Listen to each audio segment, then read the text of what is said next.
दोस्तों स्वागत है आप सभी का आपके अपने यूट्यूब चैनल बीएस सेंटर में। पॉलिटिकल साइंस का एक इम्पोर्टेंट क्वेश्चन कि भारत में राजनीतिक दलों की भूमिका निर्वाचन प्रक्रिया में किस प्रकार निर्धारित होती है, स्पष्ट कीजिए। सबसे पहला काम है आपका इस क्वेश्चन को समझना। क्वेश्चन को हम लोग इस तरह समझ सकते हैं।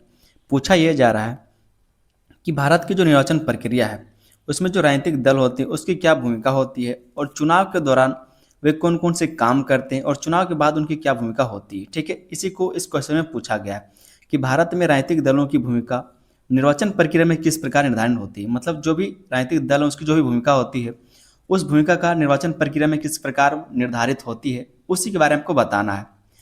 क्योंकि चुनाव के टाइम में जो राजनीतिक दल होते हैं वो बहुत तरह के काम करते हैं। ठीक है, चुनाव के दौरान वो बहुत सारे कार्य करते हैं और चुनाव के बाद उनकी क्या क्या भूमिका होती है उसी के बारे में यहाँ पर आपको बताना है। बहुत ही इंपॉर्टेंट क्वेश्चन है 15 नंबर के लिए, जिसको आप लोग अच्छे से समझ करके जाइए। और चैनल पर दोस्तों हैं तो आप लोग चैनल को सब्सक्राइब कर लीजिए, वीडियो को लाइक करके अपने दोस्तों में इसको शेयर कर देना है। चलिए हम लोग समझते हैं कि भारत की जो राजनीतिक दल है उनकी भूमिका किस प्रकार से जो निर्वाचन प्रक्रिया है उसको निर्धारित करती है। एक छोटा सा यहाँ पर प्रस्तावना लिखा है, पहले उस चीज़ को हम लोग समझते हैं। कहा जा रहा है कि भारत एक लोकतांत्रिक देश है। भारत क्या है? एक लोकतांत्रिक देश है जहाँ जनता अपने प्रतिनिधियों को चुनाव के माध्यम से चुनती है। चुनाव केवल मतदान करने की प्रक्रिया नहीं है बल्कि इसमें राजनीतिक दलों की बहुत महत्वपूर्ण भूमिका होती है। कहा जा रहा है कि भारत एक लोकतांत्रिक देश है जहाँ पर जनता के द्वारा जो प्रतिनिधि है उसको चुनाव के माध्यम से चुना जाता है। और चुनाव केवल मतदान करने की एक प्रक्रिया नहीं बल्कि इसमें राजनीतिक दलों की बहुत महत्वपूर्ण भूमिका होती है। राजनीतिक दल चुनाव में उम्मीदवार खड़े करते हैं। जो भी राजनीतिक दल होते हैं वो चुनाव के लिए उम्मीदवार को खड़े करते हैं, जनता के सामने अपनी नीतियां और कार्यक्रम रखते हैं। मतलब जो भी घोषणा पत्र होता है, जो भी घोषणा है कि चुनाव जीतने के बाद वो क्या क्या करेंगे, जो राजनीतिक दल वो क्या क्या करने वाला चुनाव जीतने के बाद, उसके बारे में वो बताते हैं, प्रचार प्रसार करते हैं और चुनाव के बाद सरकार बनाने का प्रयास करते हैं। और चुनाव के बाद क्या है वो सरकार बनने का प्रयास करते हैं। मतलब अगर उनको मतदान अच्छे से प्राप्त हुआ है, अगर कह सकते हैं उनको वोट प्राप्त हुआ है तो वो सरकार बना सकते हैं, अन्यथा वो विपक्ष में रह करके अपना काम करेंगे। इस प्रकार भारत की निर्वाचन प्रक्रिया को समझने के लिए राजनीतिक दलों की भूमिका को समझना आवश्यक है। और अगर हम लोग भारत की निर्वाचन प्रक्रिया को समझना चाहते हैं तो इसके लिए हमें राजनीतिक दलों की भूमिका को समझना जरूरी है। क्योंकि यही बात यहाँ पर कहा गया कि भारत में राजनीतिक दलों की भूमिका निर्वाचन प्रक्रिया में किस प्रकार निर्धारित होती है, स्पष्ट कीजिए। ठीक है, जो भी राजनीतिक दल है भारत की उसकी जो भूमिकाएं होती है चुनाव के टाइम में वो निर्वाचन प्रक्रिया में किस प्रकार निर्धारित होती है उसी के बारे में आपको बताना है। आगे हम लोग यहाँ पर देख लेते हैं उम्मीदवारों का चयन और चुनाव में उतारना। ये सब क्या है तो उसकी भूमिका है जो राजनीतिक दल है भारत के। ठीक है, पहला जो यहाँ पर हम लोग भूमिका देखते हैं वो है उम्मीदवारों का चयन और चुनाव में उतारना। सबसे पहला काम राजनीतिक दल का क्या होता है कि उम्मीदवार का चयन किया जाए। जिस क्षेत्र में जिस व्यक्ति का पकड़ है, जहाँ पर लगता है कि वो व्यक्ति जीत सकता है, उसने अच्छा काम किया है, तो उस जगह से उस उम्मीदवार को वहाँ पर खड़ा किया जाता है, चुनाव में उतारा जाता है। कहा जा रहा है कि राजनीतिक दल चुनाव से पहले अलग अलग निर्वाचन क्षेत्रों के लिए अपने उम्मीदवार चुनते हैं। जो भी राजनीतिक दल हैं वो चुनाव से पहले अलग अलग निर्वाचन क्षेत्रों के लिए अपने उम्मीदवार को चुनते हैं, उम्मीदवार का चयन करते हैं। समय, उसकी लोकप्रियता, क्षेत्र में उसकी पकड़, राजनीतिक अनुभव और जनता के बीच उसकी छवि जैसी बातों को ध्यान में रखा जाता है। और जब वो उम्मीदवार का चयन करते हैं उस टाइम में उसकी लोकप्रियता कितनी है ये ध्यान में रखा जाता है, क्षेत्र में उसकी पकड़ कितनी है ये ध्यान में रखा जाता है, और राजनीतिक अनुभव और जनता के बीच में उसकी छवि कैसी है इन सारे बातों को ध्यान में रखा जाता है। इसके बाद दल उसे आधिकारिक उम्मीदवार बनाकर चुनाव मैदान में उतारता है। उसके बाद जो पार्टी है वो उस व्यक्ति को आधिकारिक उम्मीदवार बना करके चुनाव मैदान में उतारता है। तो ये एक पहला भूमिका देखने को मिलता है, उम्मीदवारों का चयन करना और चुनाव में उतारना। दूसरा जो भूमिका हम लोग देखते हैं भारतीय राजनीतिक दल का वो है चुनावी घोषणा पत्र तैयार करना। जो भी नीति है, जो भी कार्यक्रम सरकार बनने के बाद वो लागू करने वाले हैं उसी को घोषणा पत्र कहा जाता है। तो चुनावी घोषणा पत्र तैयार करना। राजनीतिक दल चुनाव के समय अपना घोषणा पत्र जारी करते हैं। इसमें वे बताते हैं कि यदि उन्हें सरकार बनाने का अवसर मिला तो वे देश या राज्य के विकास के लिए क्या काम करेंगे। इसमें रोजगार, शिक्षा, स्वास्थ्य, कृषि, सड़क, महंगाई और गरीबों से जुड़े मुद्दों पर उनकी योजनाएं शामिल हो सकती हैं। इससे मतदाताओं को अलग अलग दलों की नीतियों को समझने और उसके बीच चुनाव करने में सहायता मिलती है। मतलब जो भी घोषणा पत्र राजनीतिक दलों के द्वारा जारी किया जाता है लोग उसको देखते हैं, मतलब जो जनता है उसको देखती है, फिर वो समझते हैं कि किसको हमें वोट देना चाहिए, कौन हमारे लिए अच्छे काम कर सकता है, किसके ऊपर हमारा भरोसा है, या फिर कौन समाज के लिए अच्छे काम कर रहा है। ठीक है, तो घोषणा पत्र क्या, घोषणा पत्र से हमें पता चलता है कौन सा सरकार क्या काम करने वाला है। तीसरा जो है अपना लोग भूमिका देखते हैं वो है जनता को राजनीतिक रूप से जागरूक करना। जनता को राजनीतिक रूप से जागरूक करना।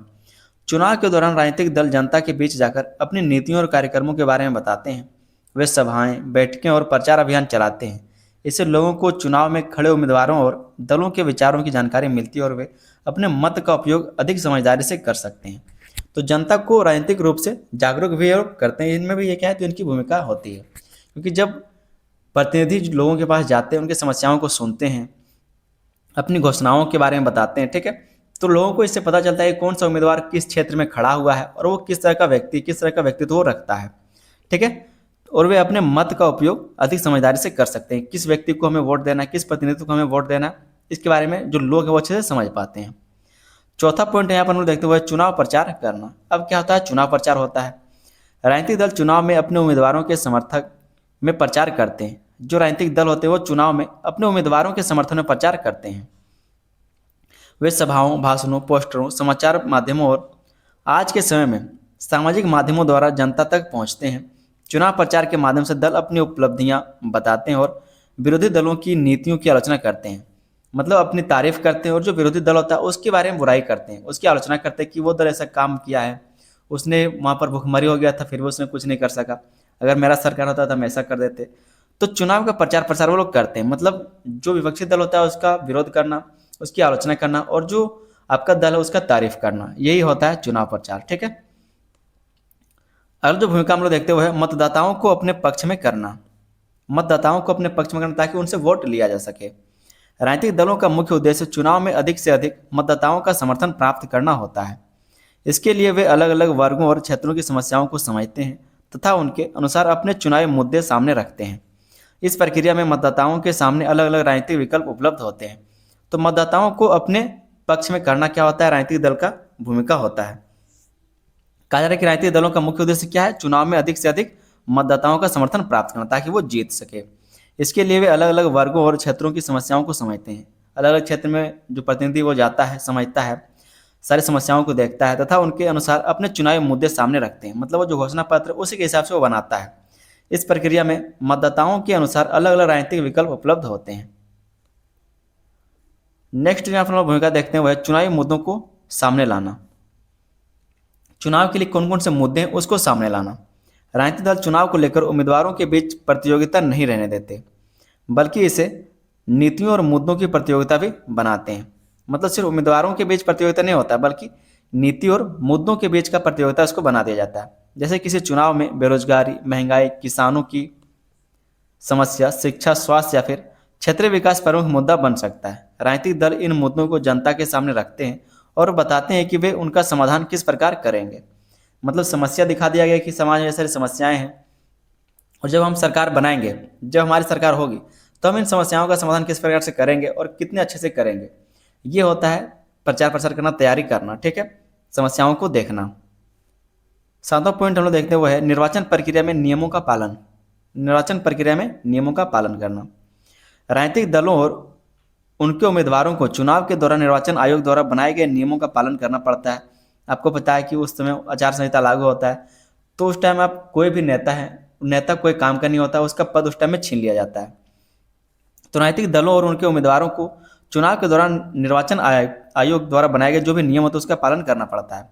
चुनाव प्रचार, मतदान और अन्य चुनावी गतिविधियों में निर्धारित नियमों का पालन करना आवश्यक है। निर्वाचन आयोग चुनाव प्रक्रिया को निष्पक्ष और शांतिपूर्ण ढंग से कराने के लिए राजनीतिक दलों और उम्मीदवारों पर निगरानी भी रखता है, क्योंकि उस टाइम में आप एमपी हैं, एमएलए हैं, मंत्री हैं, उससे कोई मतलब नहीं है। जो निर्वाचन आयोग कह रहा है वही आपका कानून बन जाएगा, वही नियम है, और उसका पालन करना पड़ेगा, नहीं तो फिर आप जेल जाएंगे। आठवां पॉइंट आपका है मतदान के दिन कार्यकर्ताओं की भूमिका।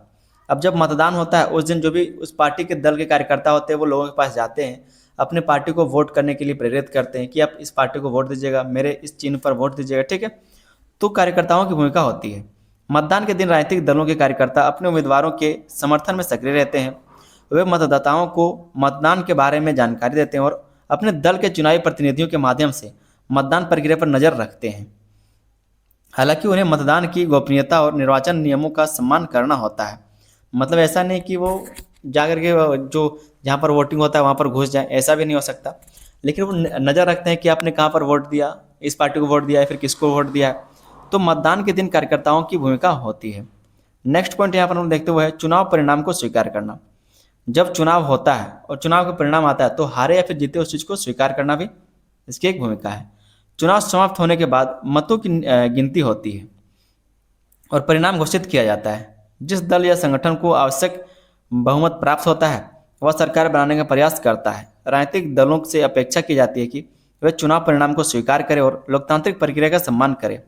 मतलब कई बार क्या होता है कि बहुत ज़्यादा मेहनत किए, बहुत ज़्यादा पैसा खर्चा हुआ, फिर भी वो हार जाते हैं।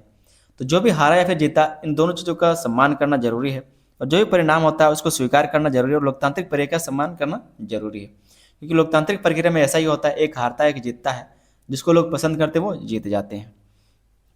10वां पॉइंट है सरकार और विपक्ष की भूमिका।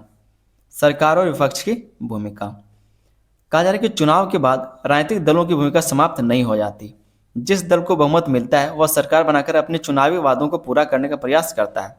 दूसरी ओर जो दल सरकार नहीं बना पाते वे विपक्ष में रहकर के सरकार के कामों पर नजर रखते हैं, उसकी गलत नीतियों की आलोचना करते हैं और जनता की समस्याओं को उठाते हैं। तो मतलब दोनों तरीके से, चाहे आप सरकार बनाए या फिर ना बनाए, सरकार और विपक्ष दोनों की भूमिका यहाँ पर होती है। जो सरकार बना लिया वो तो काम करेगा देश के हित में, देश के लिए काम कर रहा है, लोगों के हित के लिए काम कर रहा है, ठीक है, नीतियों को लागू कर रहा है, जो भी कार्यक्रम थे, जो भी योजनाएं, जो भी घोषणाएं थी उसको लागू कर रहा है। लेकिन वो लोगों के लिए सही या फिर गलत है उसके बारे में कौन देखता है? वो देखता है विपक्ष में जो बैठा हुआ नेता है, जो विपक्ष में बैठा हुआ दल है। क्योंकि उसका काम है, जो रूलिंग पार्टी है, जो सत्तारूढ़ दल है, उसकी आलोचना करना, उसके नीतियों की आलोचना करना, ताकि देश सही से चल सके और सरकार मनमानी ना कर सके। आगे दोस्तों हम लोग एक छोटा सा निष्कर्ष लिखेंगे कि निर्वाचन प्रक्रिया में राजनीतिक दलों की भूमिका चुनाव की घोषणा से लेकर सरकार बनने और उसके बाद विपक्ष की भूमिका तक बनी रहती है। वे उम्मीदवारों का चयन करते हैं, घोषणा पत्र जारी करते हैं, चुनाव प्रचार करते हैं, जनता को मुद्दों की जानकारी देते हैं और मतदाताओं का समर्थन प्राप्त करने का प्रयास करते हैं। चुनाव के बाद सत्तारूढ़ दल सरकार चलाता है और विपक्षी दल सरकार पर निगरानी रखता है। इसलिए कहा जा सकता है कि राजनीतिक दल भारतीय निर्वाचन प्रक्रिया को संगठित, प्रतिस्पर्धात्मक और लोकतांत्रिक बनाने में महत्वपूर्ण भूमिका निभाते हैं। यही आपसे क्वेश्चन में पूछा गया था। क्वेश्चन में यही आपसे पूछा गया था कि जो भारत में राजनीतिक दल हैं उनकी भूमिका निर्वाचन प्रक्रिया में किस प्रकार निर्धारित होती है। जो निर्वाचन प्रक्रिया मतलब जो चुनाव प्रक्रिया होती है उसमें राजनीतिक दलों की क्या भूमिका होती है, क्या काम वो करते हैं चुनाव के टाइम में या फिर निर्वाचन प्रक्रिया के टाइम में। ठीक है, यही आपको लिखना था। उम्मीद करते हैं क्वेश्चन का आंसर आपको समझ में आया होगा। चैनल पर दोस्तों नया चैनल को आप लोग सब्सक्राइब जरूर कर लीजिएगा। वीडियो को लाइक करके अपने दोस्तों में इसको शेयर जरूर कर दें। आप लोग के लिए प्लेलिस्ट बना दें, इसका लिंक डिस्क्रिप्शन में, तो वहाँ से जाकर आप लोग तैयारी कर सकते हैं। मिलेंगे हम लोग उसी वीडियो में, तब तक के लिए धन्यवाद। जय हिंद।